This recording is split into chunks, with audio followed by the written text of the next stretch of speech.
우리의 위대한 구원 기초성경 1권이 이제 서서히 맞춰갑니다. 지난번에 우리 구원의 의미와 축복에서 이제 두 번째 시간 10일과를 살펴보는 중에 저는 10일과 이렇게 쉽게 끝날 줄 알고 생각했는데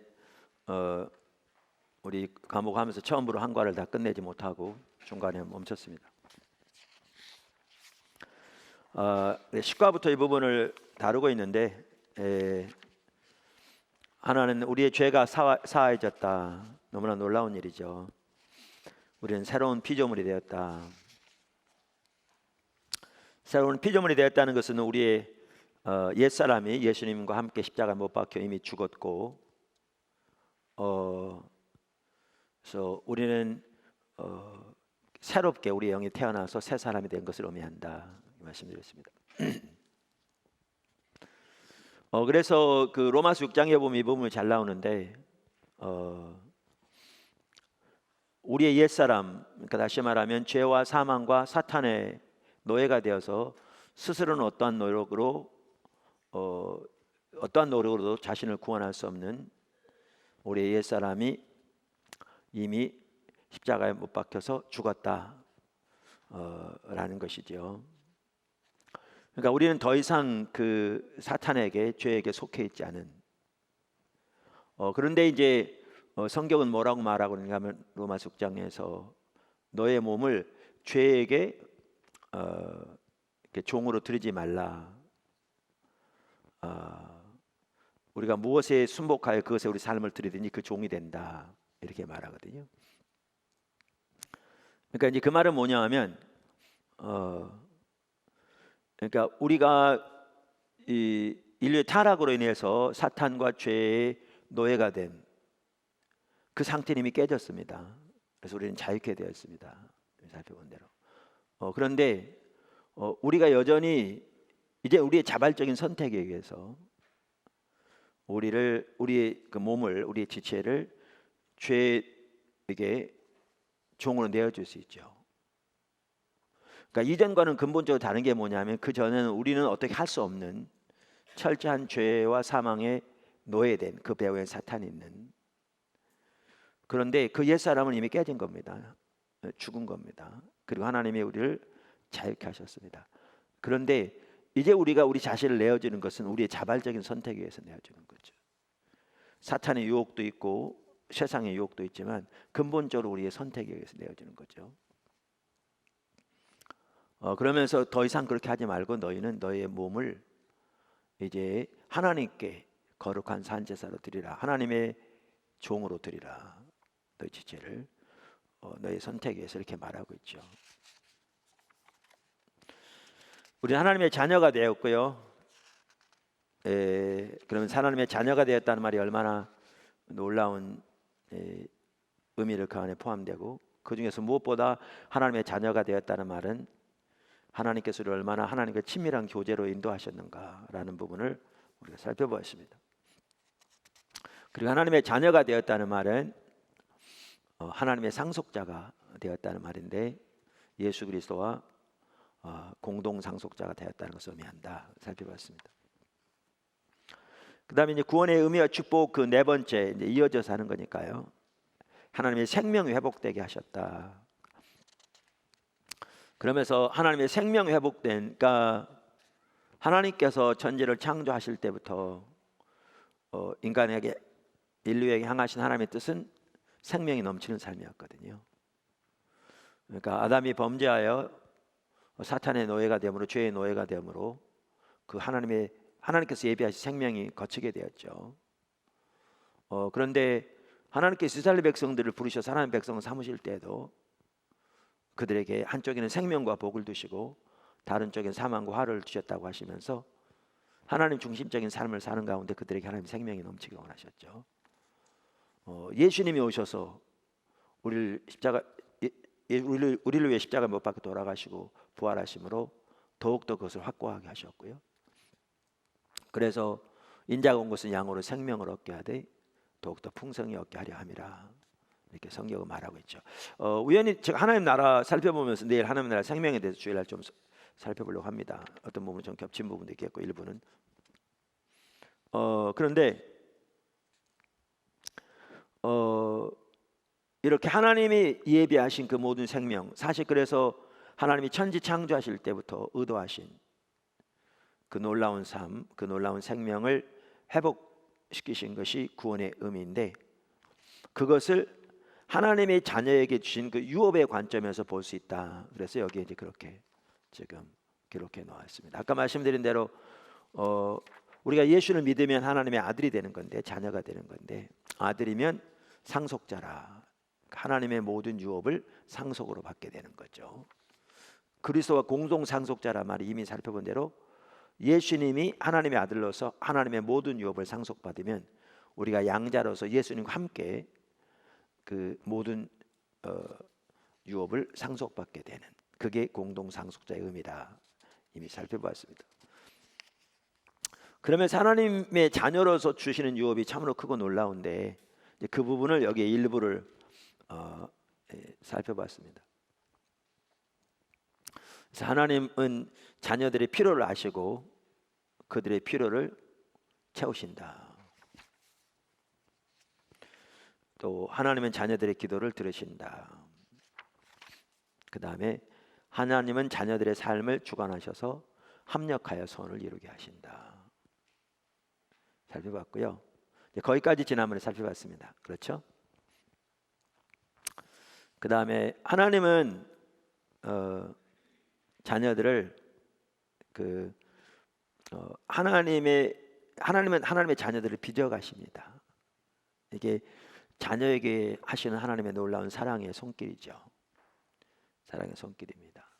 사실 이 부분 매우 중요합니다. 특별히 이제 처음 예수를 믿는 사람들에게 이 부분은 반드시 알아야 할 중요한 요소입니다. 그렇지 않으면 시험 들고 이렇게 낙심하고 또 믿음에서 이렇게 멀리할 수 있으니까.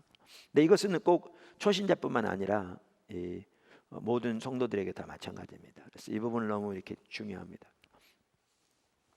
사실 이 부분은 매우 중요한 부분인데 여기에서 뭐 전체를 다 살펴볼 수는 없어서 제가 이 부분은 기초성경구 3권에 따로 다뤘습니다. 이 3권에서 좀 더 상세하게. 왜냐하면 이 부분은 정말 중요한 부분이거든요. 중요한 부분. 그래서 뭐 다 중요합니다만은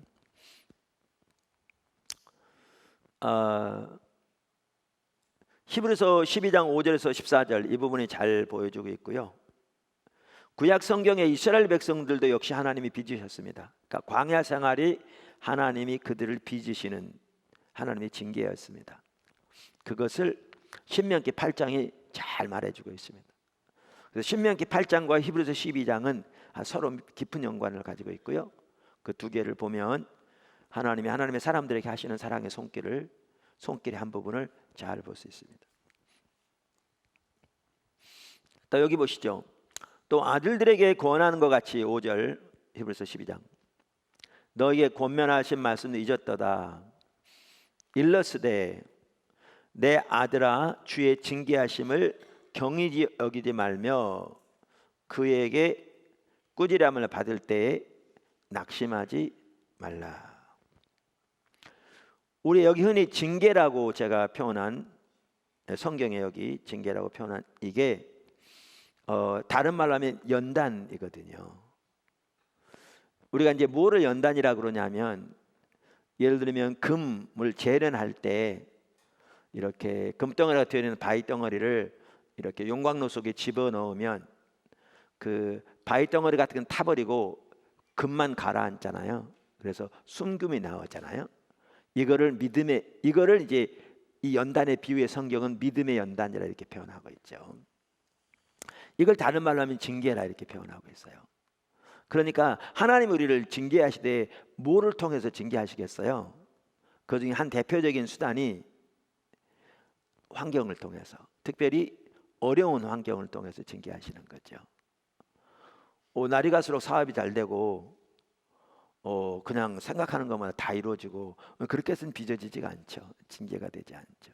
그러니까 어려운 환경, 특별히 하나님께서 우리를 이게 빚어가시되 우리를 빚으시는 가장 주된 통로가 크게 두 가지가 있거든요. 하나는 관계를 통해 빚어가시고요. 하나는 환경을 통해 빚어가세요. 근데 이 둘 다 쉬운 좋은 환경이나 관계를 말하는 게 아니고요. 어려운 환경이나 관계를 말하는 거죠. 그래서 이걸 다른 말로 연단이라 이렇게 표현하는 거죠. 연단이라. 그런데 이제 이런 일을 당할 때 이거를 이제 성경에 보면 주의 징계하심이라고 표현했고, 지금 또 뭐라고 표현하냐면 그걸 다른 말로 꾸지람이라 이렇게 표현하게 됐죠. 이 성경에 보면 당할 때 사람들은 반응이 낙심하기 쉽거든요. 어떻게 보면 그게 자연스러운 반응이기도 하죠. 이제 그러면서 이 히브리서 12장은 이걸 말하면서 낙심하지 말라 이렇게 말하는 거죠. 그러니까 아들들에게 권하는 것 같이 너에게 권면하신 말씀은 너희가 잊었다. 그 말은 구약 성경에 이미 기록되어 있는데 너희가 그 말을 잊었구나. 그래서 지금 낙심하고 실망하고 있구나. 지금 그 뜻이죠. 그러니까 여기도 보면 뭐라 할 수 있냐면 그 당시에 당연히 예수님을 믿는, 그래서 주님과 동행하는 신앙생활에는 뭐가 반드시 있느냐 하면 이 징계의 요소가 있어요. 반드시 징계의 요소가. 그런데 이 징계가 금방 말씀드린 대로 관계와 환경을 통해서 하나님이 우리를 빚어가시는데, 열악한 힘든 관계와 환경을 통해 빚어가신다고요. 용광로처럼 때로는. 그러니까 낙심하기 쉬운. 그런데 하나님께서 왜 그렇게 하시는가를 이해하면 낙심하지 말라. 그리고 이제 하나님의 그 목적하신 바에 우리 삶이 조정되기를 원하시는 거죠. 조정되기를 원하시는 거죠. 우리 지체 중에 한 분도 지금 제가 보니까 많이 어려움을 당하고 있는 것 같더라고요. 그러면서 이렇게 하나님께서 그동안 자기가 이렇게 하나님께 묻고 하나님의 어떤 인도하심을 따라서 하지 않고 자기 생각대로 했던 모든 부분들을 하나님이 다 지금 다 들춰내셔서 다뤄가신다. 그렇게 표현하실 것 같더라고요. 자, 그 정도면 얼마나 힘들겠어요. 여기서 터지고 저기서 터지고 뭐 사방에서 터지는 거죠. 그것도 뭐 연달아서 터지는 거죠. 그래서 너무나 힘든 가운데 있는 것 같더라고요. 제가 옆에서 보기에도. 그래서 이제 그분 같은 경우에는 그러면서 이렇게 하나님이 그 모든 것들을 이제 새롭게 하시기 원하셔서, 그래서 사무실에서 집중적으로 기도하면서 주님을 찾고 있는 것 같더라고요. 일정 기간 동안 집에도 들어가지 않고 사무실에서. 그러니까 올바로 하는 거죠. 그러면서 어렵지만 하나님께서 많은 은혜를 주고 계신다고. 그런데 이렇게 하나님이 우리를 빚어가신 손길이 있습니다. 이렇게. 그래서 낙심하지 말라. 이제 그러면서 이건 구약에도 나온 말씀이고 신약에도 나온 말씀인데, 주께서 그 사랑하시는 자를 징계하시느니라. 그가 받아들이시는 아들마다 채찍질 하심이라 하였으니, 지금 구약을 인용한 거잖아요. 그러니까 여기에 보면 아까 징계, 권면, 꾸지람, 채찍질, 이게 다 같은 걸 의미합니다. 그러니까 아까 제가 다른 것은 연단 이렇게 표현하고 있다고요. 그래서 풀무불 가운데 연단하는 것죠. 영광로 다 같은 걸 의미합니다. 근데 여기에 보면 뭐라고 말씀하시냐면 하나님께서 징계하시되, 그러니까 하나님의 아들 된 그 삶의 하나가 뭐냐면요, 빚어가시는 거예요. 빚어가시는 거예요. 제가 늘 말씀드린 대로 하나님께서 이스라엘 백성들을 애굽에서 건져내실 때 그들을 거룩한 백성, 하나님의 제사장 나라, 하나님의 특별한 소유 삼으셨다고요. 거기에 하나님의 소유란 말은요, 하나님의 특별한 소유를 말합니다. 특별한 소유를 말합니다. 그리고 그들을 향한 하나님의 계획은 참으로 크고 놀라웠습니다.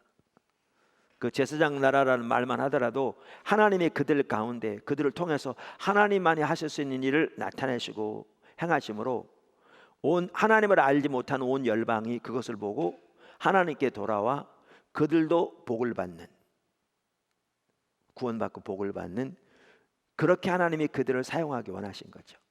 그래서 하나님께서 아브라함을 부르실 때부터 그를 통해 온 열방이 복을 얻게 될 거라고 그랬는데, 하나님은 하나님을 위한 한 백성을 세우실 계획을 펼쳐가시면서 그를 위해 아브라함을 부르신 거거든요. 그리고 그렇게 해서 세워진 게 구약 이스라엘 백성이거든요. 그래서 하나님께서 이스라엘 백성들만 하더라도 그토록 놀라운 하나님의 계획, 또 열방에서의 하나님의 뜻을 위해 그들을 부르신 거거든요. 그 하나는. 근데 늘 말씀드린 대로 애굽에서 그들이 살던 삶의 자세, 삶의 가치, 삶의 방식, 삶의 태도, 삶의 목표, 이걸 가지고 이러한 놀라운 하나님의 백성으로 하나님과 동행하면서 하나님께 쓰임받는 삶이 가능하겠냐 그 말이죠. 가능하지 않죠. 그래서 하나님이 그들을 집중적으로 훈련시키신 게 광야 생활이었어요. 그래서 성경은 광야를 징계라고 표현하고 있어요. 광야 생활을. 왜? 거기에서 이들을 빚으시기 원하신 거거든요. 빚으시기 원하시거든요. 그러니까 근데 이제 그들은 하나님의 계획을 모르니까 이렇게 환경이 잘 될 때는 믿습니다 하면 할렐루야 했는데, 환경이 어려우면 다시 원망하고 불평하고 하나님 대적하고 불신하고 그랬잖아요. 그들의 입장에서 보면 이해할만 하죠. 누가 애굽에서 건져내라고 그랬나요? 근데 어느 날 와가지고 뭐 모세를 통해서 건져낸다고 그러더니 더 어려움만 닥쳤다가, 그러다 그래서 하나님이 역사하셔서 진짜 나왔는데 이제 광야에서 먹을 게 없고 물이 없어 죽게 되고, 어떨 때는 원수가 코앞에까지 쳐들어와서 더 이상 살아날 길이 없고, 그러니까 그들의 입장에서는 이렇게 그렇게 행동할 수밖에 없는, 문제는 뭐냐면 그들이 하나님을 전혀 알지 못하는, 하나님께서 애굽 출애굽 사건을 통해서 얼마나 놀라운 하나님인가를 그들에게 보이시고, 또 그들의 하나님인 걸 보이시고, 또 하나님께서 그들의 조상 아브라함 때부터 약속하신 바를 이루시려고 지금 행하고 계신데도 불구하고 그들은 그 하나님의 관점을 전혀 이해하지 못하고 환경에 대한 자기 관점으로만 바라보니까 그렇게 행동하는 것이 너무나 당연한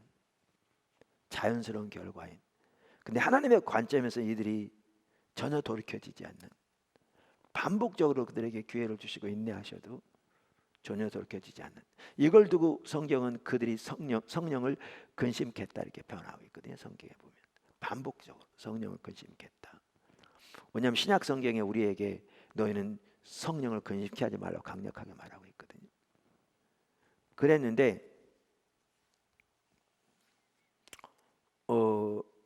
그러니까 이 하나님의 계획을 전혀 알지 못한 거죠.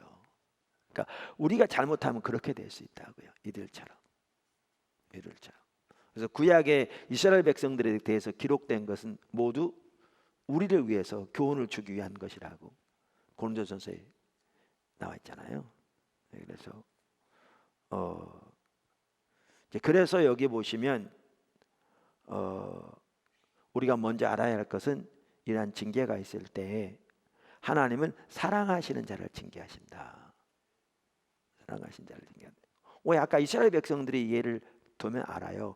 왜 그들을 그 자리로 인도하셨는가? 그들을 사랑하셨기 때문에. 그래서 하나님이 전적인 하나님의 은혜로 그들을 그 놀라운 위치로, 지위로, 신분으로 또 하나님의 목적을 위해 구원하셨는데, 그 목적에 걸맞는 하나님의 백성들로 빚어가시기 위해, 훈련시키기 위해 그들을 그렇게 연단시키신 거죠. 그래서 여기 연단, 징계, 꾸지람, 채찍질, 이 모든 것들을요 다른 말로 표현하면 훈련입니다. 훈련입니다. 우리를 빚어가시는 거죠. 빚어가시는 거죠. 무슨 말인지 아시겠죠?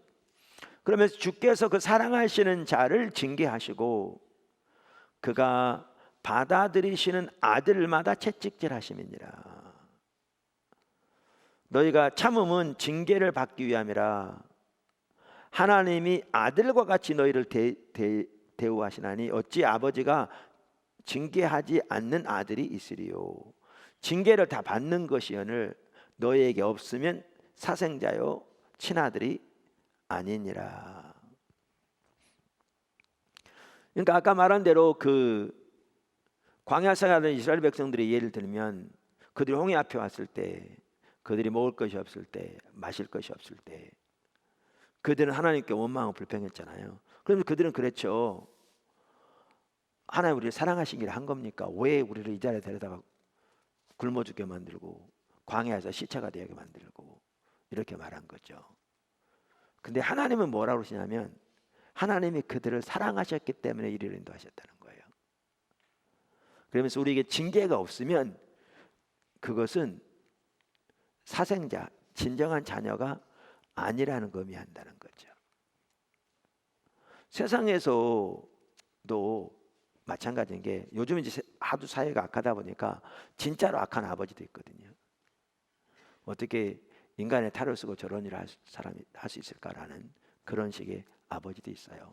세상이 악하다 보니까. 그런데 보편적인 혹은 좋은 아버지를 예로 든다면, 왜냐하면 세상에서 아무리 좋은 아버지도 하나님께 비하면 악한 자에 불과하잖아요. 그러면 좋은 아버지를 비유한다면 자기 자식이 자식을 올바른 길로 인도하려면 사랑하는 아버지는 자식을 훈계하죠. 때로는 매를 들기도 하고 사랑해서.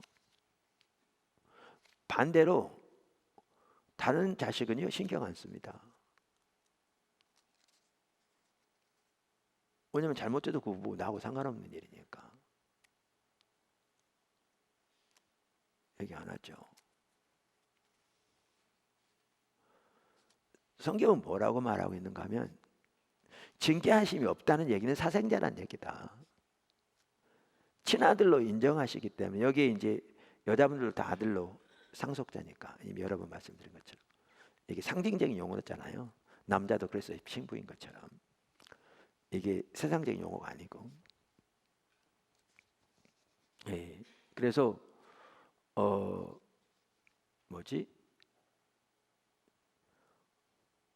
이 사랑하기 때문에 징계하시는 거죠. 사랑하기 때문에. 그러면서 징계가 있는 것이 진정한 아들임을 증거하는 것이다. 징계가 없다면 참 아들이 아니다. 이렇게 표현하고 있죠. 이렇게 표현하고 있죠. 사실 로마서 1장에도 보고 다른 구절도 그렇고 하나님이 임하신 진노가 뭐냐면 이 세상에서 진노 중에 한 핵심이 내어버려 두시는 거예요. 하나님이 내어버려 두시는 게 진노입니다. 사랑하는 자를 징계하시는 거죠. 빚으시는 거죠. 그래서 우리가 그런 하나님의 관점을 올바로 이해하는 게 매우 중요하죠. 그러면서 여기 보면 이제 육신의 아버지와 이제 대조해서 말하는 거죠. 우리 육신의 아버지가 우리를 징계하여도 공경하였거든. 그 당시 다 이렇게 했던 것 같아요. 우리도 과거에 다 그렇게 했죠. 지금도 그렇게 하지만 지금은 워낙 세대가 악해져서 그렇지 못한 경우도 많은 거죠. 하였거든. 하물며 모든 영의 아버지께 더욱 복종하며 살려 하지 않겠느냐. 그들은 세상의 아버지죠.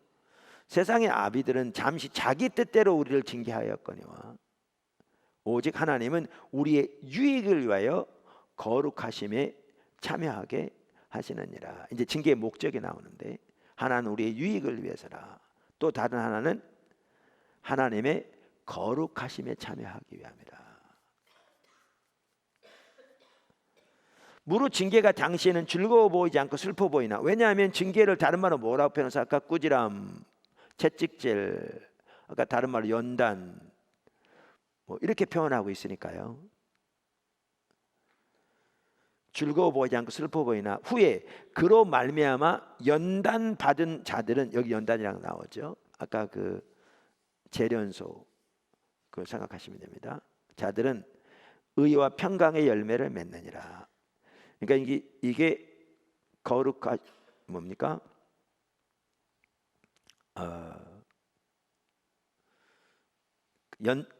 징계의 목적인 거죠. 의와 평강의 열매를 맺게 하기 위해서죠.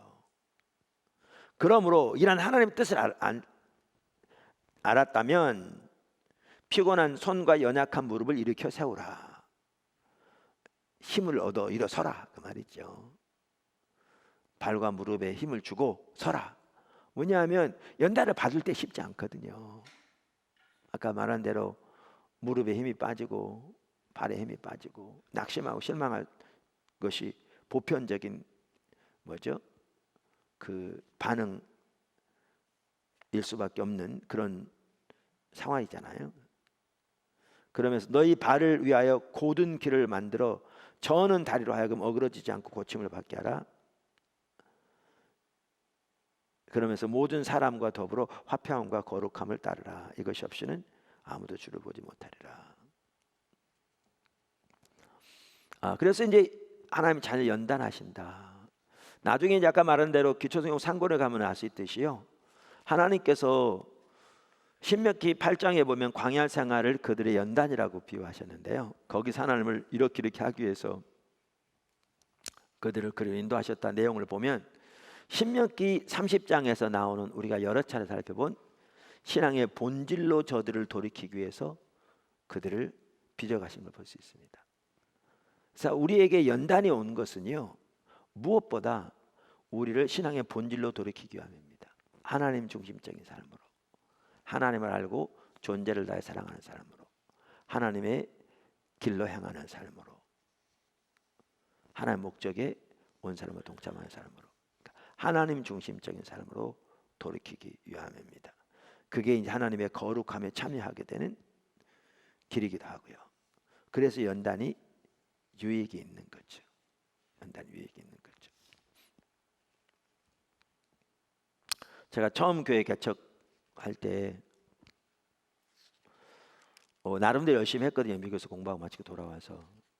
근데 제가 가끔 말씀드리지만 나름대로 열심히 했는데 안 되더라고요. 얼마나 사역이 이렇게 잘 안 되든지 제 머릿속에 사역은 거의 불가능하다라는 것이 각인되어 있을 만큼 안 되더라고요. 근데 제가 그 당시에 느껴지기에 하나님이 저를 지하에 가둬 놓으시고, 그 당시에 예배가 지하실에 있었거든요. 지하에 가둬 놓으시고 사방을 막으시고 팍팍 밟으시는 것 같더라고요. 제 느낌에. 그렇게 표현할 수 있을 만큼. 그러면서 아까 말씀드린 사역은 거의 불가능하게 안 되는 것 같더라고요. 근데 이제 그런 과정을 통해서 저를 하나님의 얼굴을 구하는 사람을 돌이켜 주셨거든요. 그래서 하나님을 아는 것이 유일한 삶의 목표와 목적이 되는, 그래서 하나님을 집중적으로 알게 추구하는 그 삶으로 이렇게 돌이켜 주셨거든요. 근데 이제 지내놓고 보니까 그게 정확하게 하나님의 연단이었더라고요. 그게 환경적으로 연단인 거죠. 그래서 연단이 오는 가장 주된 목적은 신앙의 본질을 돌이키기 위함입니다. 하나님 중심적인 삶으로 성경에 보면. 그리고 그렇게 돌이켜질 때 이제 의와 평강의 열매를 맺게 되고, 또 여기에 나와 있는 이런 하나님의 목적들이 성취되는 거죠. 성취되는 거고. 그래서 돌이켜보면 저 개인적으로는 그 시대가 없었으면 어떻게 했을까, 지금의 나는 어떤 상황이었을까라고 생각하면 이렇게 뭐라 그럴까, 좀 그 표현은 안 맞는 말인데, 치가 떨린다면 좀 표현 안 맞고 뭐라 그러나요? 그 좀 이렇게 그럴 만큼 이렇게 아찔한, 정말 그 시기가 있었던 게 하나님께 감사한. 그러니까 그 시대는 그러한 것을 전반적으로 몰랐을지 몰라도, 그러니까 낙심도 많이 했습니다. 낙심도 많이 했어요. 저 개인적으로는. 그런데 그게 돌이켜보면 너무나 유익한, 제 인생에서 없어서는 안 됐을 너무나 소중한 그 시기였던 걸 볼 수 있겠더라고요. 하나님은 사랑하는 자를 징계하세요. 사랑하는 자를. 징계가 없는 것이 오히려 사생자라는 뜻이에요. 내어버려 두신 것이 하나님의 진노예요. 성경은 명확하게 말해요.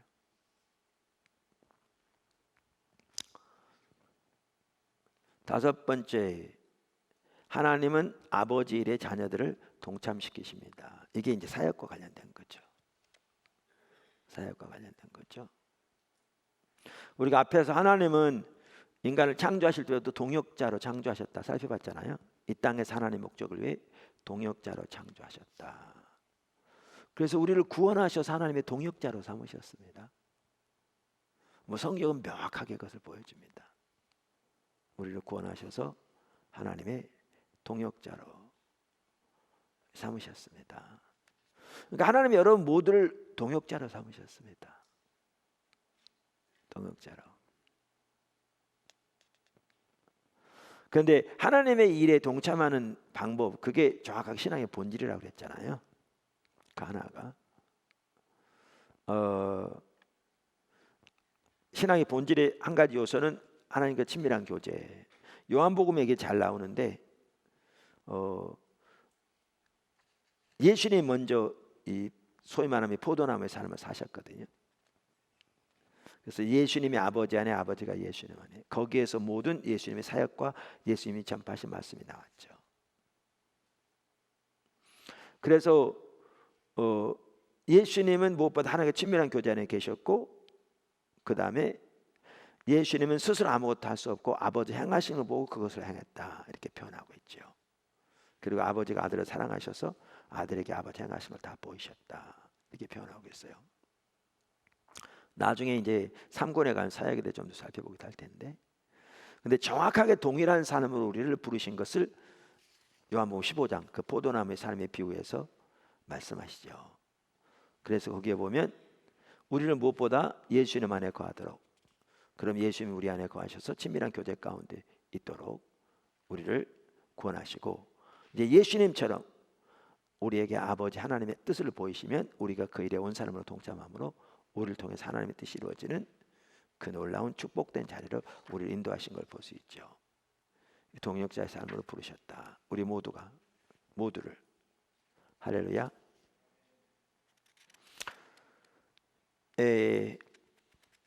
이 부분은 이제 여러분 집에서 모셨고요. 그 다음에 하나님은 자녀들에게 뭐요?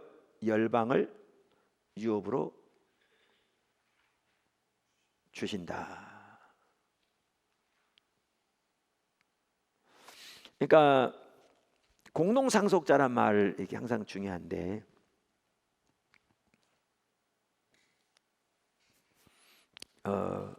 그러니까 지금 여기 보십시오. 아까 앞에서 제가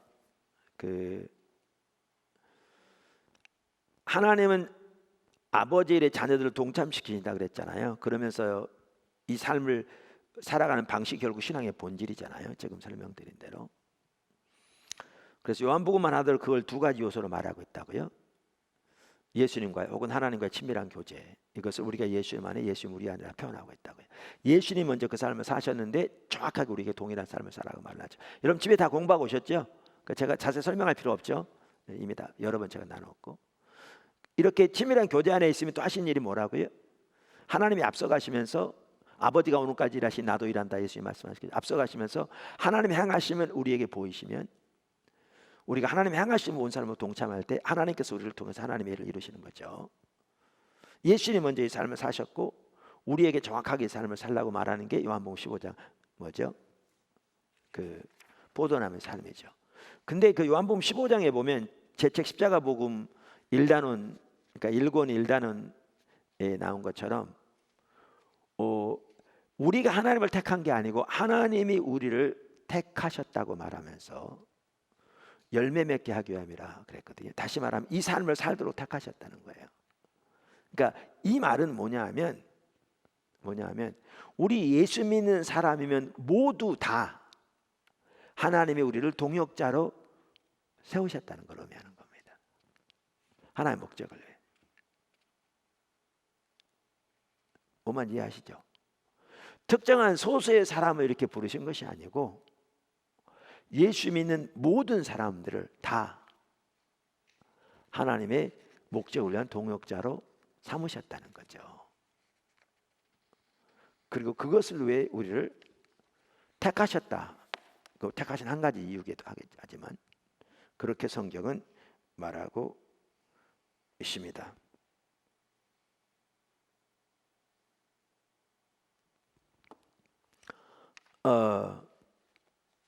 그래서 우리 모두를 동역자로 삼으셨다는 사실을 이해하셔야 한다고요. 오늘 처음 예수를 믿는 사람도, 믿고 구원받은 사람도 그가 예수를 믿고 하나님의 자녀가 되었으면 하나님이 이 땅에서 하나님의 목적을 위해 그를 동역자로 삼으신 걸 의미합니다. 그래서 에베소서에 보면 창세전부터 예비하신 선한 일을 위해서 우리를 창조하셨다, 구원하셨다 이렇게 표현하고 있는 걸 볼 수가 있습니다. 모두를 위해, 모두를 위해. 할렐루야. 그러면서 이제 그 중에 또 하나가 뭐냐면 하나님은 자녀들에게 열방을 유업으로 주신다라는 거죠. 근데 우리가 앞에서 뭘 살펴봤느냐면 앞에서 그 공동상속자를 살펴봤잖아요. 공동상속자 의미. 그 열방에서도 마찬가지예요. 성경에 보면 하나님은 열방을 누구에게 주셨냐면 하나님의 아들인, 그러니까 꼭 그렇게 표현하면 친아들인, 이 말은 예수님이 하나님께서 태어났단 말은 아닙니다. 예수님은 태어나지 않은 만세전부터 스스로 계신 삼위일체 하나님의 본체십니다. 자, 그런데 그러니까 하나님의 모든 유업을 친아들인 예수님이 받으십니다. 그 중에 하나가 뭐냐면 열방입니다. 열방입니다. 그래서 시편 2편 7절에서 8절은 그것을 명확하게 이렇게 말하고 있습니다. 이 시편은 왕으로 오실 메시아에 대한 예언입니다. 시편 2편은. 그래서 내가 여호와의 명령을 전하노라. 여호와께서 내게 이르시되, 여기에 나는 누구냐?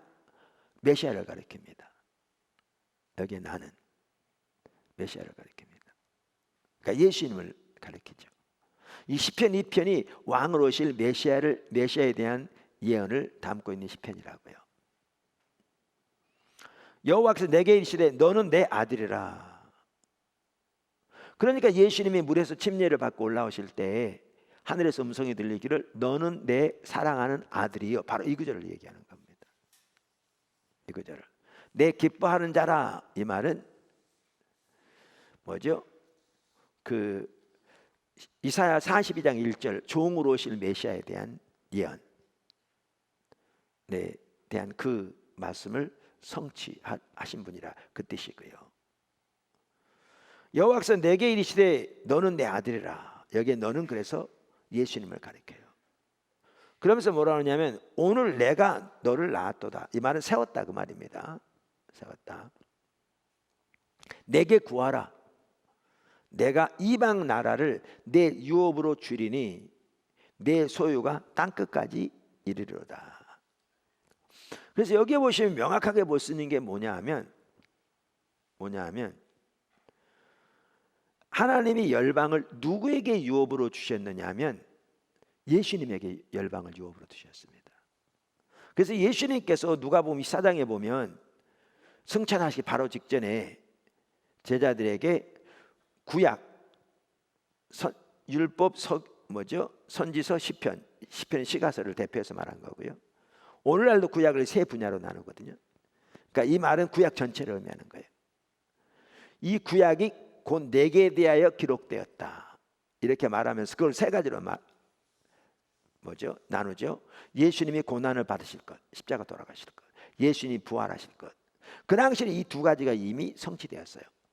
그러면서 이 복음이 이제 땅끝까지 증거될 것을 말씀하시죠. 그것이 구약 시대부터 예수님에서 예언된 것이다. 그러면서 이 모든 것이 성취될 것이며 너희들이 이 일의 증인이라. 이렇게 말하면서 그들을 열방으로 보내시는 거잖아요. 그리고 그 일을 위해 위로부터 능력이 입힐 때까지 기다리라. 이렇게 누가복음에 나오잖아요. 그래서 하나님께서 열방을 누구에게 유업으로 주셨느냐 하면 예수님에게 주신 겁니다. 열방은 하나님께서 예수님에게 주신 유업입니다. 예수님에게 주신 유업입니다. 그러니까 하나님께서 사실 아브라함을 부르실 때부터 열방이 복을 얻게 하실 거라고 그랬어요. 하나님을 위한 한 백성을 세우셨다고 그랬잖아요. 그게 이스라엘이거든요.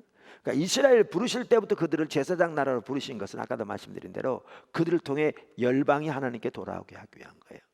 그러니까 그들에게 주어진 유업도 열방이에요. 그런데 우리가 이미 살펴본 것처럼 이사야 하반부가 그것을 잘 정리하고 있다 말씀드렸잖아요. 그 세 종류의 종이 나오는데 하나는 이스라엘이라. 그들은 불충한 종이었죠.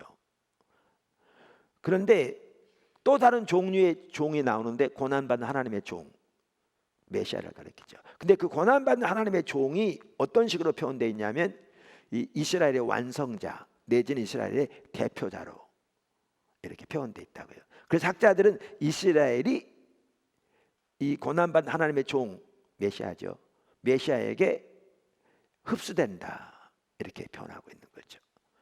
그러니까 그리고 이제 또 다른 종이 나오는데 바로 이 고난받는 하나님의 종의 후손들, 그러니까 신약의 교회들이죠. 참된 성도들, 이스라엘과 이방인을 다 포함한, 그러니까 이 교회를 가리켜 신약의 교회. 그래서 이걸 보면 근본적으로 하나님께서 열방을 누구에게 유업을 주었냐면요, 예수님에게 주셨고, 구약의 이스라엘 백성들을 세우실 때도 그 목적으로 세우셨는데 그들이 실패했죠. 영적인 우월감 가운데 자기들만 한없이 자부심을 가지고 살아가면서 오히려 이방 사람들을 대적하고 멸시하고 무시하는 이렇게 되어버렸죠. 그래서 그들이 실패하자 하나님께서 예수님이 땅에 보내서 인류를 구속하시고 하나님이 한 새 백성을 세우셨는데 그게 교회인 거죠. 그래서 열방은 근본적으로 예수님에게 주신 유업입니다. 그런데 여기에 중요한 게 있어요. 그 유업을 누가 공동으로 받는다고요? 예수 믿는 우리가 공동으로 받는다고요. 그래서 공동 상속자라. 그러니까 열방이 또한 우리에게 주신 하나님의 유업이기도 합니다. 근데 그걸 성경이 잘 볼 수 있는데요, 여기 사도행전 13장 47절에 보면 그 부분을 잘 볼 수 있습니다. 그러니까 사도행전 13장은 비시디아 안디옥에서 사도 바울이 유대인들에게 복음을 전하는데 유대인들이 안 받아들입니다. 대적합니다. 그래서 사도 바울이 내가 이제 이방인들에게 가겠다 그렇게 선포하면서 한 말입니다. 주께서 이같이 우리에게 명하시되 내가 너를 이방의 빛으로 삼아 너로 땅끝까지 구원하게 하리라 하셨느니라. 그러니까 주께서 이와 같이 우리에게 명령하셔서 그 명령대로 우리는 이방인들에 간다 이렇게 지금 말하고 있는 거거든요. 근데 여기에 지금 사도 바울이 인용한 이 성경 구절이 어느 구절인가 하면요, 이사야서 49장 6절이에요. 그러니까 이사야 49장 6절을 지금 인용하고 있어요. 근데 이사야 49장은 고난받는 하나님의 종에 대한 구절이거든요. 다시 말하면 메시아에 대한 구절이에요. 그러니까 예수님에 대한 예언이에요. 그럼 이 약속은 예수님에 대한 예언인데 사도 바울이 하나님이 자기에게 이렇게 말씀하셨다 그렇게 말할 수 있냐 그 말이죠. 물론 사도 바울은 하나님이 그 성경 구절을 가지고 자기에게 말씀하셨기 때문에 말씀하셨다고 얘기했겠죠. 문제는 메시아에 관한 구절인데 이 성경이 예언이 사도 바울은 메시아가 아닌데 어떻게 메시아에 관한 구절을 자기에게 말씀하셨다고 말할 수 있겠냐 그 말이죠. 근데 이게 말씀드린 대로 하나님 말씀하셨으니까 했다고 그랬겠지만 정확하게 맞는 말입니다. 왜냐하면 금방 말씀드린 대로 메시아에게 주신 모든 유업이 누구를 통해서 성취되느냐? 메시아에게 속한 자들, 교회, 구원받은 하나님의 백성, 우리들을 통해서 성취되거든요. 성취되거든요. 그래서 여기 보시면 하나님이 열방을 예수님에게 유업으로 주셨는데 사도 바울만 하더라도 이 하나님의 유업을 공동으로 받아서 이 하나님의 유업, 열방이 예수님께 드려지는 일을 위해서 그를 사용하셨던 걸 볼 수 있습니다. 하나님께서 사도행전을 통해서도. 그래서 우리가 알 수 있는 것은 이와 같이 하나님은 자녀들인 우리들에게 열방을 유업으로 주신다. 그러니까 이제 우리가 이런 부분을 이렇게 보면 뭘 알아야 되느냐면 그러니까 우리 한 사람 한 사람 예수 믿는 사람들이 아까 바로 우리를 하나님의 목적을 위한 동역자로 삼으셨다. 이 땅에서 자녀들인 우리들을 그것이 아버지이기 때문에 곧 내 일인 동역자를 삼으셨다.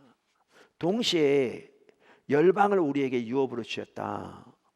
이런 것을 올바로 깨닫는다면 예수 믿는 사람들이 이제 하나님의 자녀로서 삶을 살아가야 할 삶의 목표와 삶의 방향을 제시해 주는 거죠. 이 말은 모두가 다 선교사가 되고 모두가 다 복음 전하는 자가 되라는 건 아니지만 우리가 어떤 목표를 위해서 어떤 방향으로 어떤 삶을 살아야 할 것을 명확하게 말해주는 거죠. 다시 말하면 우리는 예전에 자기 중심대로 자기 타락과 강팍한 마음을 따라 자기 목적을 위해 세상의 방법대로 살아서 철저하게 하나님의 진노의 자녀였는데 전적인 하나님의 은혜를 구원받아서 이제는 지옥 가지 않을 마치 면죄부를 산 것처럼 우리의 죄는 용서받았지 모르지만 예전에 살아왔던 삶의 방식, 태도, 목적을 가지고 살 것이 아니라 그 말이죠.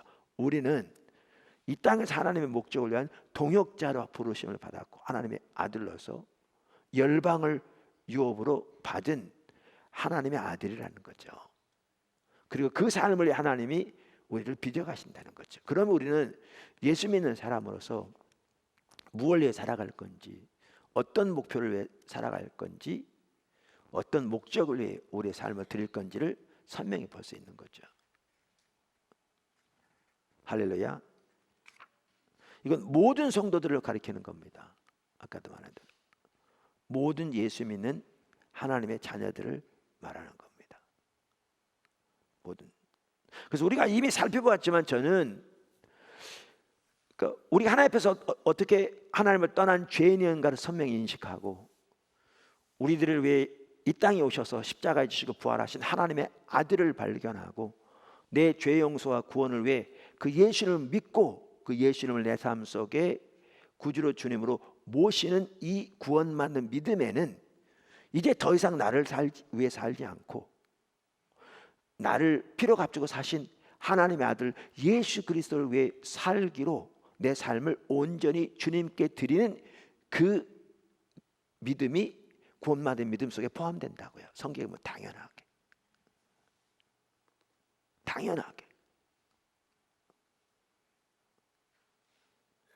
오늘날 너무나 이렇게 신앙이 이렇게 타락하다 보니까 구원의 의미마저도 이상하게 희석돼 버린. 그러니까 제가 언젠가 말씀드렸는데 벌써 20년이 넘는 전에 20년 약간 남짓 전에 교회가 분당했을 때 화요모임 한 번은 마치고 또 하나님 그런 마음 주셔서 주변에 이제 노방전도를 다 나갔다고요. 기도사역 시간 기도 안 하고 나갔다고요. 그 주간에. 그래서 저도 같이 나가서 이제 다니면서 이제 길거리 있는 분들 이렇게 전도하고 그랬는데 그때 한 연세 드신 분이 그러더라고요. 제가 그분한테 이제 예수님을 전하면서 이제 전도하니까 그분이 이제 받아들이진 않았어요. 그러면서 이러는 거예요. 옛날하고 지금하고 사람들이 전도하는 내용이 달라졌다고. 그러니까 그분이 그 당시에 나이가 꽤 많은 분이셨는데, 그러니까 살아오는 동안에 젊어서부터 많은 이렇게 예수님에 대한 전도를 받았나 봐요. 근데 그분이 느끼기에도 전도하는 내용이 달라졌다는 얘기예요. 무슨 얘기냐? 옛날에는 예수님을 전하고 죄를 얘기하고 구원을 얘기하고 하늘나라를 얘기하고, 근데 요즘은 예수님은 복 받는다, 예수님은 잘 된다, 예수님은 문제 해결된다, 이런 식으로 가버리니까 안 믿는 사람이 느끼기에도 예수님을 전하는 사람들의 내용 자체가 달라져 버린 걸 느낄 정도로 이렇게 타락해 버리니까 아까도 말한 대로 구원은 그저 예수를 믿으면 지옥 가지 않고 죄 용서 받고, 그러니까 마치 지옥불에 안 갈 면죄부 산 것처럼, 그러면 삶의 방식과 태도와 자세와 목표는 변함이 없이 그대로 살아가도 종교적인 몇 가지 의식만 하면 되는 것이고 그거 하면 자기 복 줄 걸로 이렇게 타락해 버린 게 이 시대인 거죠. 그러니까 구원의 의미도 구원받는 믿음도 구원의 성격도 완전히 이상하게 돼버린 이게 오늘날이죠. 근데 성경을 보면 명확하게 구원받는 믿음에는 이제는 더 이상 자기를 위해 살지 않고 자기를 위해 피로 값주고 사신 자기를, 하나님의 아들을 위해 살도록 자기의 삶을 온전히 주님께 드리는, 것이 구원받는 믿음 속에 포함되죠. 당연히 이미 살펴본 것처럼.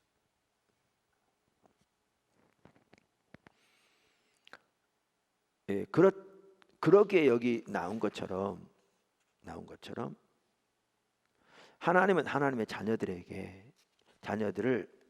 우리들을 하나님의 일에 동참시키는 동역자로 우리 모두를 부르실 뿐만 아니라 우리에게 열방을 유업으로 주신 거죠. 할렐루야.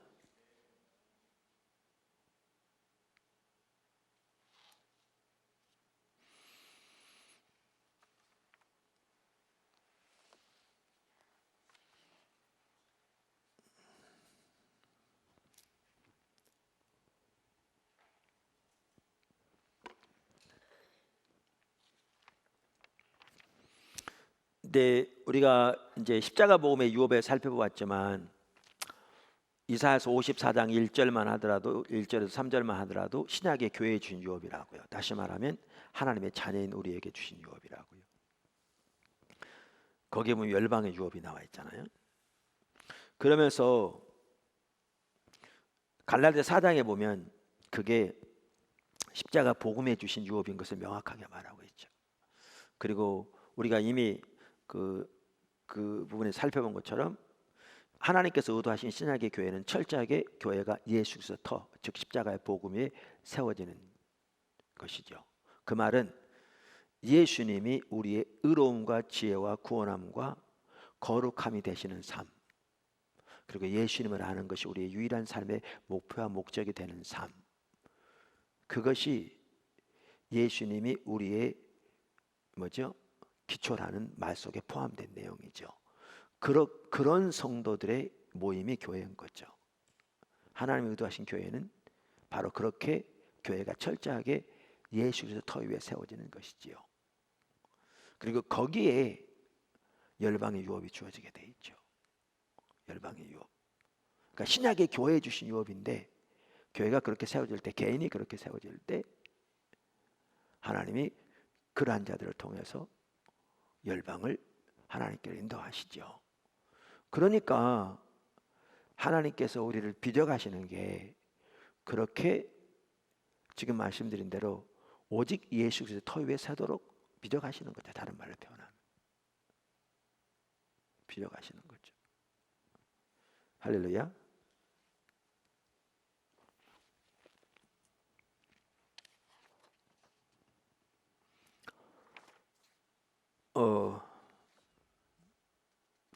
그래서 사실 열방을 향한 구원 기도 잊지 말아야 합니다.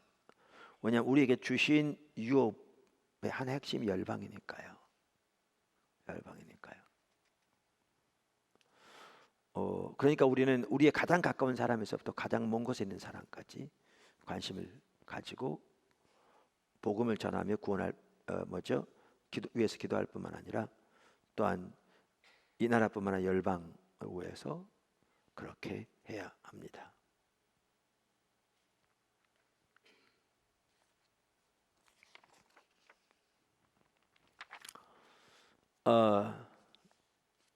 자, 그래서 지금 이제 뭘 지금까지 살펴봤냐면 하나님의 자녀의 유업을 살펴봤고요. 왜냐하면 하나님의 생명의 회복인데 제가 이거를 두 가지 관점에서 보면 좋겠더라고요. 하나는 우리를 아들 삼으신, 그리고 우리에게 유업을 주신 그 하나하나가 생명 회복된 거잖아요. 그 관점 살펴보면 좋겠고요. 다른 하나는 하나님 나라가 이미 이 땅에 임했다고 주일날 쭉 살펴보고 있잖아요. 그러면서 이 땅에 이미 임한 현재적 하나님 나라의 그 생명들 다 연결되거든요. 그런 관점에서 이 부분을 이해하면 이 부분을 이해할 수 있겠더라고요. 너무나 귀하게. 그래서 이제 그런 관점이 다뤘고요. 바로 하나님 나라의 생명, 현재적인 하나님 나라의 생명에 대해서는 제가 이번 주일날 설교하려고 그러는데 내일. 그러니까 그 부분은 여기서 좀 생략하고 넘어가도록 하겠습니다. 물론 이 시리즈는 다른 시리즈인데 테이프 보신 분들은 이 포도나무교회 주일 설교 중에 하나님 나라의 생명 그 시리즈를 찾아서 들으시면 되겠습니다.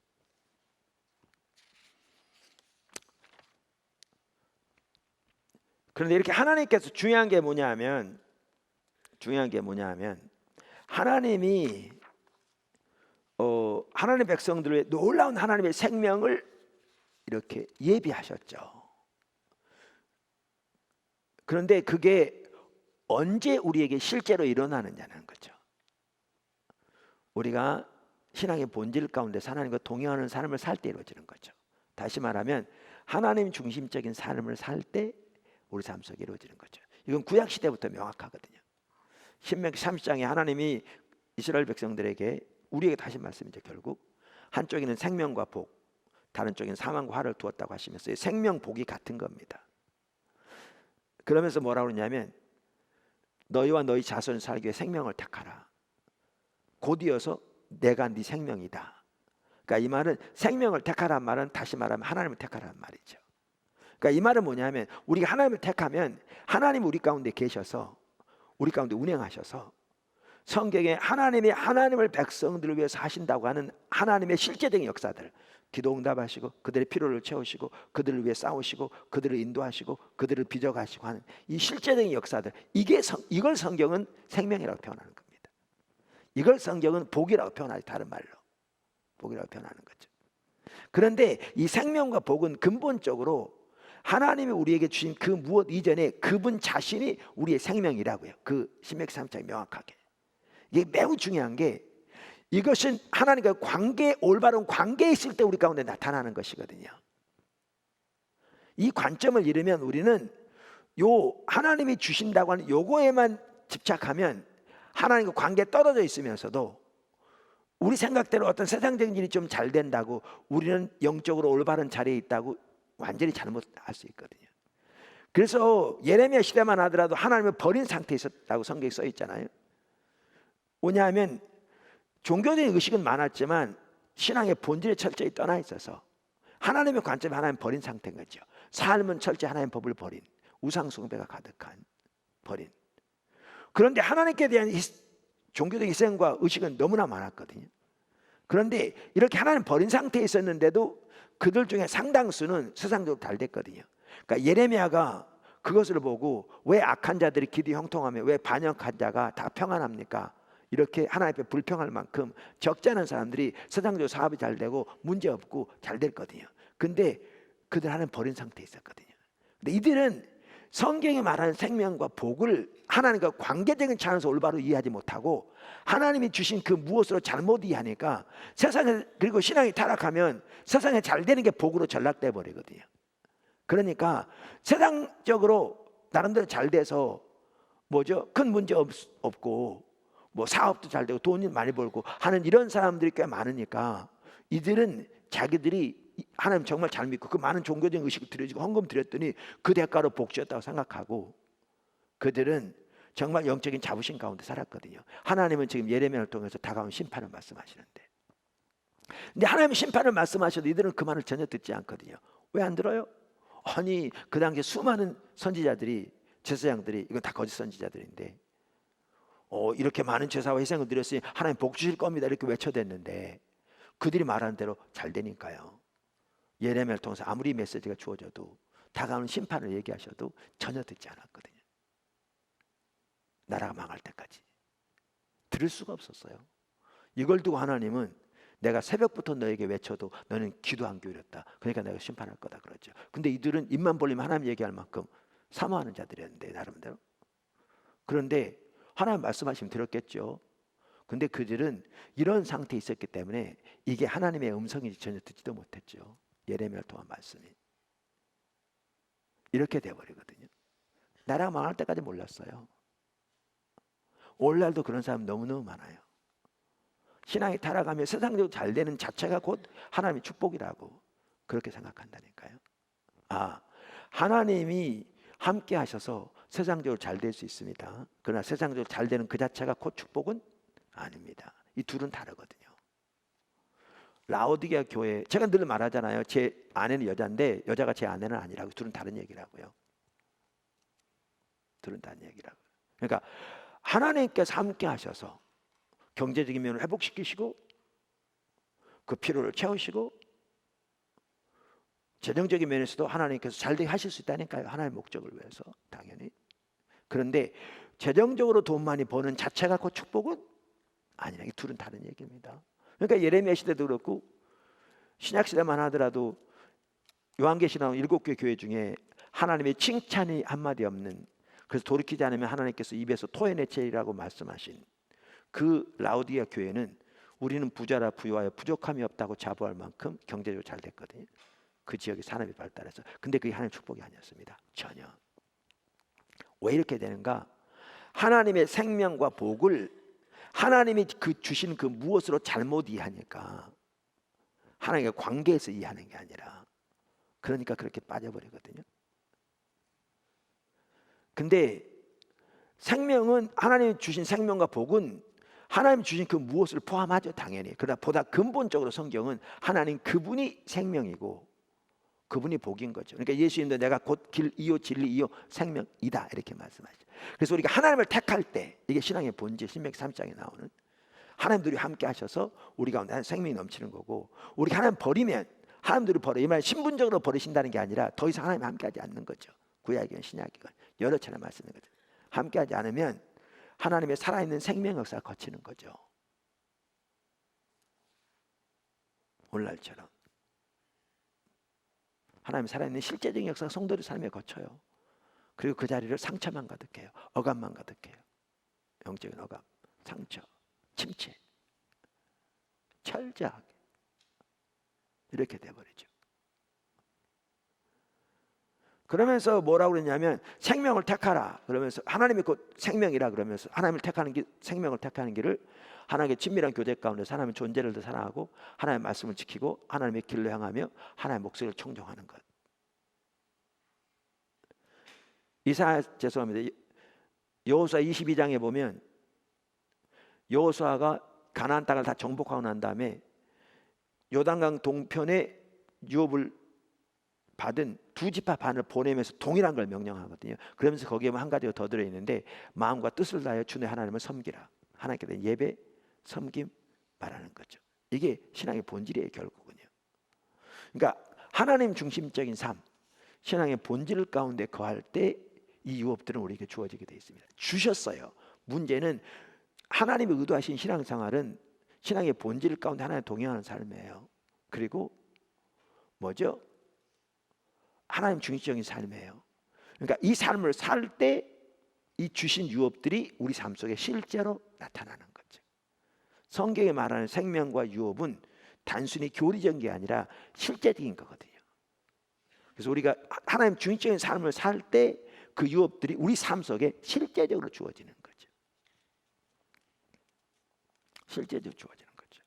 근데 신앙이 타락하면, 즉 신앙의 본질에 떠나면, 그게 성경적인 관점에 하나님 버린 건데, 신앙이 타락하면 교리적으로는 다 믿을지 몰라도 그 하나님의 생명의 역사들이 우리 삶 속에는 실제적으로 안 나타납니다.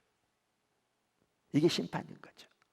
그러면서 본인들은 그 사실도 몰라요. 왜? 여전히 교리적으로 믿으니까. 교리적으로 믿으니까. 이 부분은 지난번에 좀 말씀드린 것 같은데 얘기 안 했나요? 몰라요? 한 번에 제가 어느 나라에 선교사님들을 위한 집회를 인도하러 갔거든요.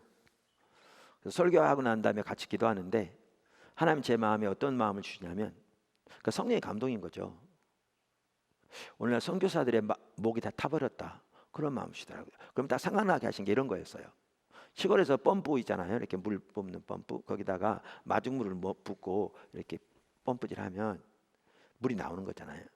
근데 계속 뿜는데도 물이 안 나오고 펌프질하면 어떻게 해요? 펌프 박경이 이제 냄새나 타잖아요. 그런 것처럼 예를 들면 선교사님들이 말씀을 전하는데, 하나님 살아계십니다. 하나님 오늘날도 우리의 기도를 들으십니다. 우리의 길을 선한 길로 인도하십니다. 이렇게 성경에 나오는 하나님에 관한 진리를 선포하는데 실제적으로 그게 전혀 안 나타나는 거죠.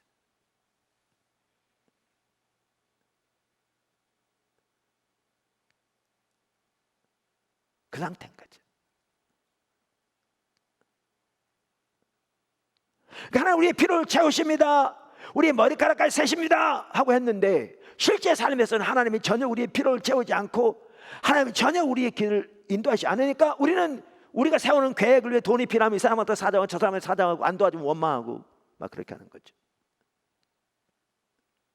근데 이게 제가 선교사님들의 문제만이 거예요. 제가 그 있었던 사건을 지금 얘기하다 보니 그런데 이게 저의 얘기고 여러분의 얘기고 우리들의 얘기죠.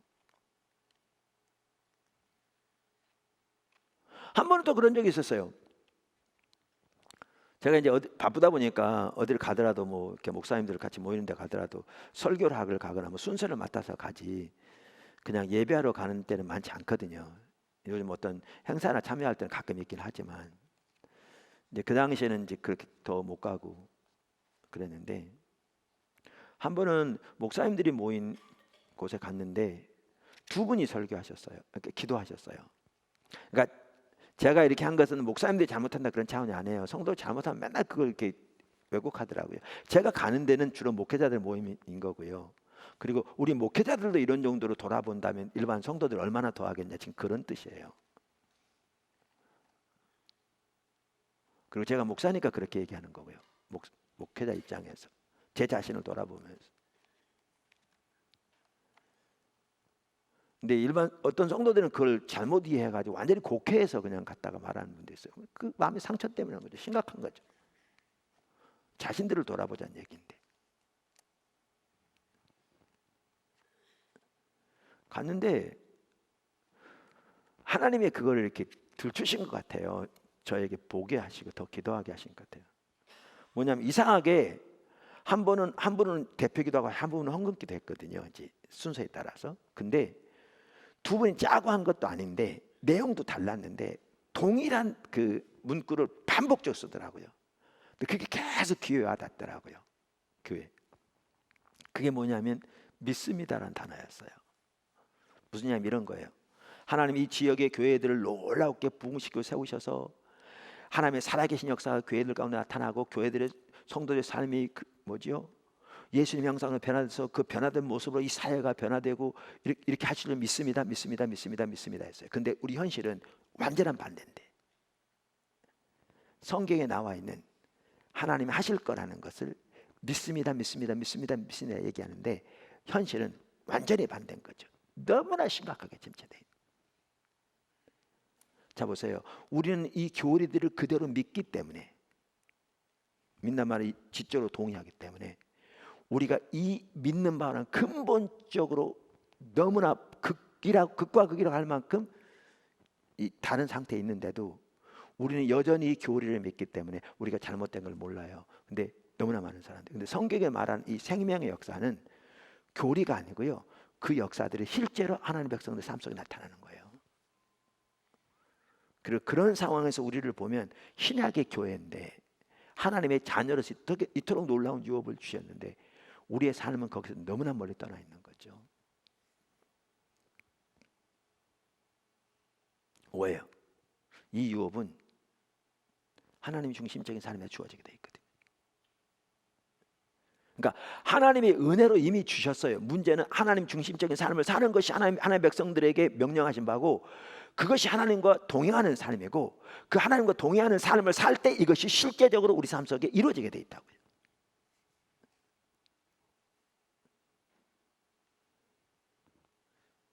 제가 최근에도 어떤 분과 얘기했어요. 제가 내일 설교 시간에도 그 부분을 좀 나누려고 하는데 그분이 그러더라고요. 저한테. 교회 오신 지 몇 년 되셨는데요. 처음에 올 때 모든 부분에서 철저히 무너져 있는 상황이었다. 자녀 문제로 심각하게 무너져 있었고 재정적으로도 빚더미 가운데 있었고 그래서 이 교회 근처로 이사를 오면서 가장 싼 월세집을 찾느라고 상당한 기간이 걸린 것 같더라고요.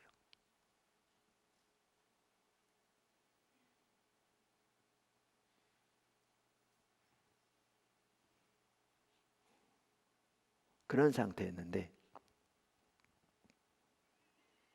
여기 와서 그러니까 포도나무께 와서 그렇다는 게 아니죠. 중요한 것은 하나님을 찾고 하나님의 알기를 구하고 하나님의 존재를 나타나고 하나님의 목적이 온 사람으로 동참하고 하나님 중심의 삶을 살기를 추구하는 그 신앙의 본질을 돌이킨 걸 말하는 거죠. 그렇게 주님을 찾고 주의 교회 서기를 추구하고 이렇게 하는 과정에서 그 하나하나의 모든 부분에 다 회복시키셨더라고요. 어떻게 보면 자녀 문제만 하더라도 제가 자세히 얘기하면서 그렇지 인간적으로 보기에는 정말 쉽지 않은 상황인데 정말 기적적으로 회복시키셨고요. 빚 다 갚게 하시고요. 하나님이 집도 주셔서 이사하게 하시고요. 사업의 길도 열어가고 계시고요. 근데 사업이 길도 길이지만 그 하나하나 부분에서 정말 하나님만 의지하는 가운데 모든 염려를 내려놓고 하나님 인도하신 만큼 순종의 강을 배우면서 놀라운 안식과 평안을 경험한다고 그러는데 너무 감사하다고 그러더라고요. 삶의 그 하나하나의 영역에서 하나님이 회복시켜 가시는 이게 다른 게 아닙니다. 하나님이 하나님의 자녀에게 주신 유업입니다. 아까 살펴본. 근데 그 유업이 근데 그분이 여기 와서 예수 믿은 게 아니잖아요. 그전에 예수를 안 믿었기 때문에 그랬다. 예수는 믿었으면 이렇게 됐으면 예수는 믿었기 때문에 자동적으로 주어질 거라고 생각했는데 그렇게 표현할 수 있는데 그러면 하나님의 자녀에게 주신 유업인데 왜 자녀에게 주신 유업이 그 전에는 안 나타났냐는 얘기죠. 왜?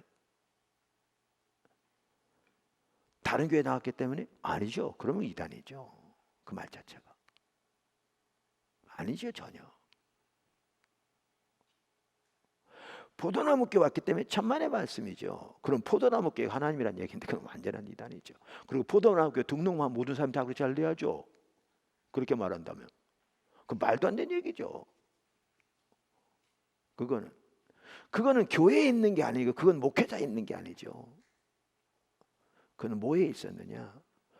하나님과 동행하는 삶에 있었던 거죠.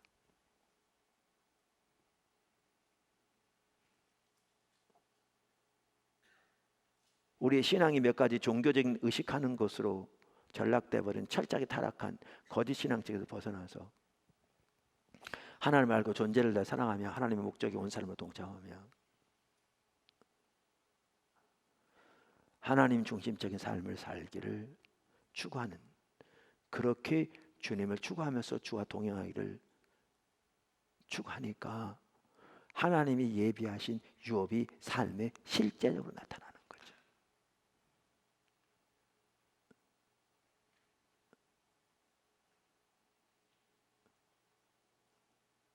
그래서 주변의 가족들도 많이 이렇게 인도하는 것 같더라고요. 회복돼야 할 필요 가운데 있어서 절박하게.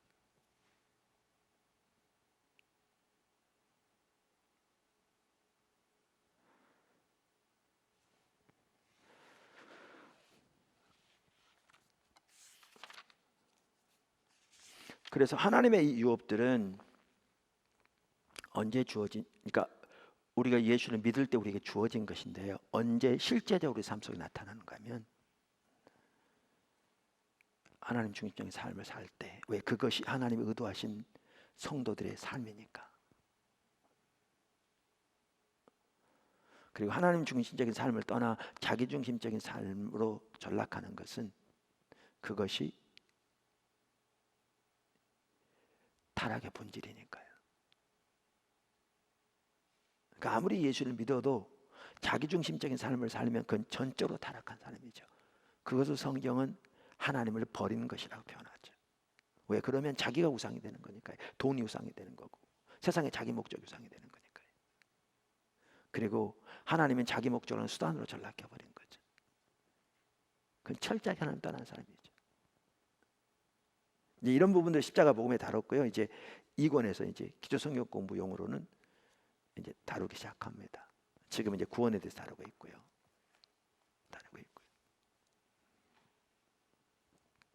아까 제가 열방의 유업을 말씀드렸는데 그래서 제가 하나님을 찾는 삶에서 그 얘기했잖아요. 하나님을 찾으면 하나님 찾는다는 말은 하나님 그분 자신을 알기를 추구하는 거거든요. 자기 목적과 필요를 위해 그저 도와주세요가 아니라 이미 이제 교회에서는 살펴본 것처럼 하나님 그분 자신을 알기를 추구하는 그게 우리의 신앙의 참다운 핵심이죠. 정말 가장 핵심이죠. 찾으면 만난 바 되리라고 그랬는데 하나님 우리를 만나서 우리 가운데 오시면 하나님이 하시는 하나님의 생명에서 넘치게 주면 그분이 생명이시니까 아까 말한 대로. 그래서 제가 그랬잖아요. 하나님 찾되 하나님의 생명이 우리 가운데 실제로 넘칠 때까지 찾아야 한다. 왜? 하나님의 생명 역사들이 실제로 아직 안 넘친다면 하나님 우리가 아직 오지 않으신 거라잖아요. 한편으로는.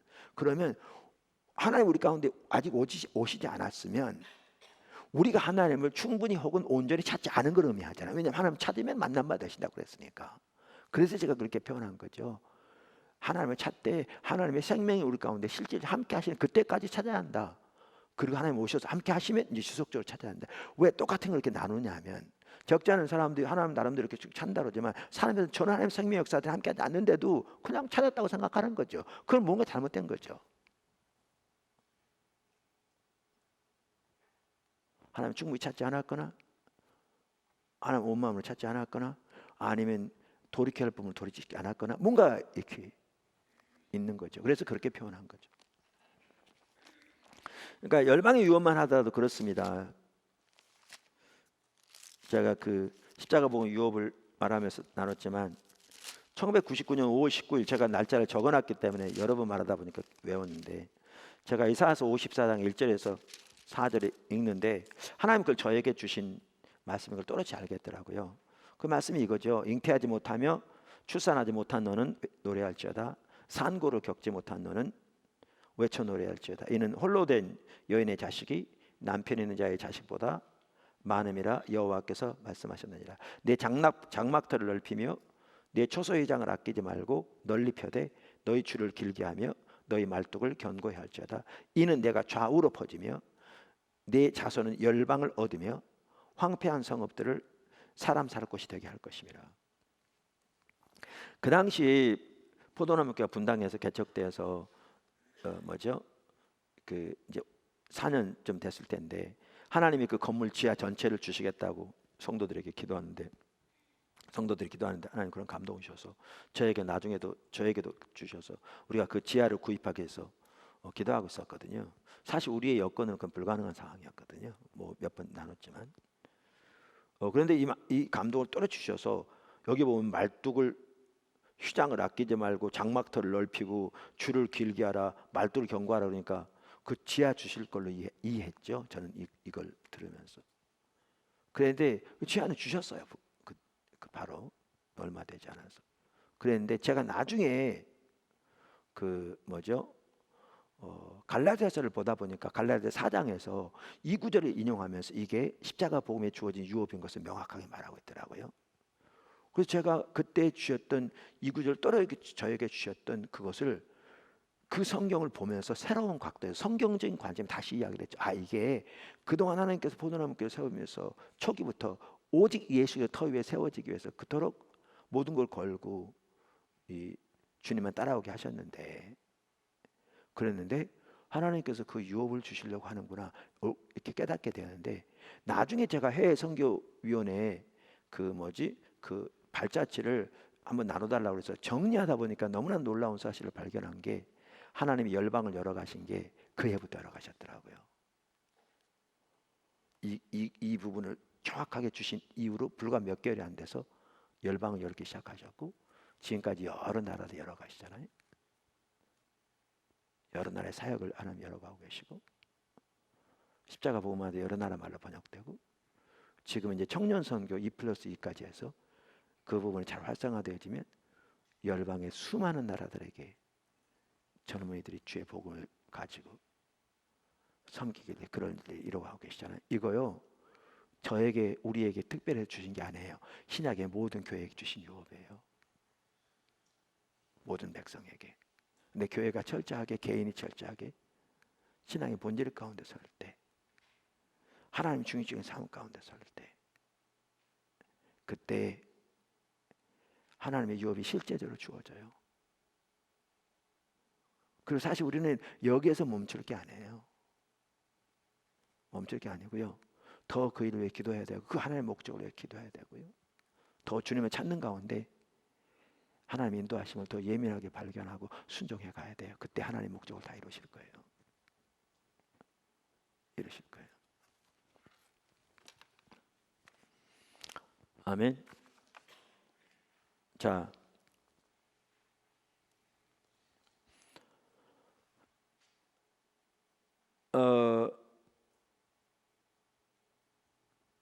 뭐죠? 그 질문 말씀하시죠. 오늘 살펴본 내용.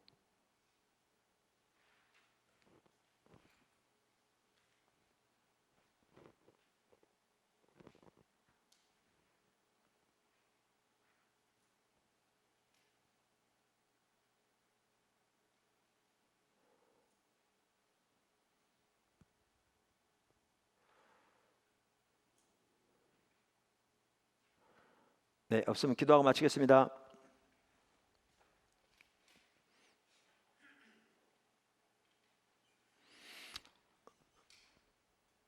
우리를 구원하신 하나님의 그 위대한 사랑,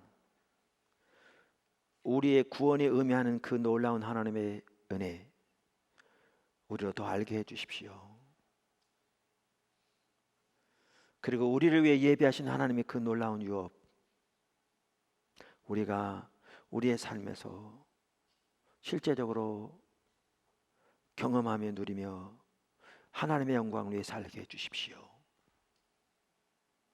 이 모든 것들을 그저 당연한 교리적인 것으로만 이해하고 당연하지라고 받아들이면서, 그러면서도 그 실제는 우리 삶 속에 철저히 거쳐 있는, 그런데도 그 심각성도 전혀 인식하지 못했던 우리 과거의 삶을 용서해 주시옵소서.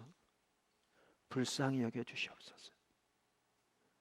하나님의 자녀에게 주신 그 위대한 사랑, 은혜, 그 유업, 우리가 하나하나 잘 인식하고 깨달을 뿐만 아니라 주님을 간절히 찾고 주님과 실제적으로 동행하는 삶을 사는 가운데, 하나님 중심적인 삶으로 신앙의 본질 가운데서 그 하나님의 유업을 우리 삶 속에서 실제로 누리며 그 하나님의 위대한 목적을 위해 하나님께 귀하게 쓰임받는 한 사람 한 사람의 삶이 다 될 수 있도록 은혜 위에 은혜를 더해 주시옵소서. 이것이 모든 예수 믿는 하나님 백성들에게 주신 하나님의 유업인데, 우리 모두가 다 그렇게 살아갈 수 있도록 은혜를 부어 주시옵소서. 주님 사랑합니다. 예수님의 이름으로 감사하며 축복하며 기도드렸습니다. 아멘.